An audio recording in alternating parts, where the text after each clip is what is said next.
Delayed gratification doesn't always make you rich. Sometimes it just makes you old.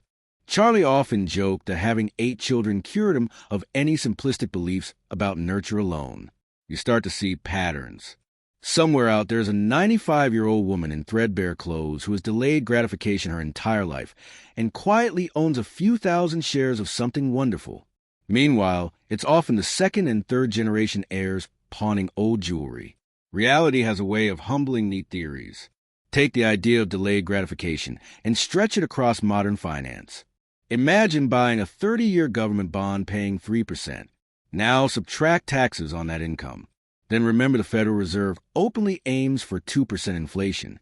What's left? In real terms, if you postpone consumption for 30 years by owning that bond, you're basically earning the right to ride the same number of rides at Disneyland 3 decades from now that you could enjoy today. Low interest rates punish fixed dollar savers. The old sermon, eat hamburgers now so you can eat steak later, doesn't really work when the math no longer supports it. That's why delayed gratification isn't an unqualified virtue in every family, in every era, under every set of circumstances. If you tell your children they can never go to the movies, never travel, never experience life because maybe 30 years from now they can stay a week instead of 2 days, you may be missing the point. There's a lot to be said for spending money in ways that bring genuine joy to you and your family, instead of worshiping the act of saving every last dime. Charlie always believed in spending only a few cents out of every dollar he earned and saving the rest, but he also admitted something important. He always had everything he wanted. And here's the deeper truth most people miss. If you aren't happy with $50,000 or $100,000, you will not be happy with $50 million or $100 million. Some money improves life by reducing fear and insecurity. Beyond that point, the connection between money and happiness fades fast. Knowing many extremely wealthy people, Charlie saw no evidence that becoming super rich made them happier. What mattered was freedom from worry, not the endless accumulation of zeros. On investing, Berkshire has always treated decisions as proprietary. They belong to the company, not to the public. Berkshire is an investment advisory service, and it's not in its interest to broadcast every security it buys or sells. If Apple is developing a new product or a pharmaceutical company is working on a breakthrough drug, they don't publish daily updates for the world to copy. Investing is no different. Berkshire shares what it must legally and little more.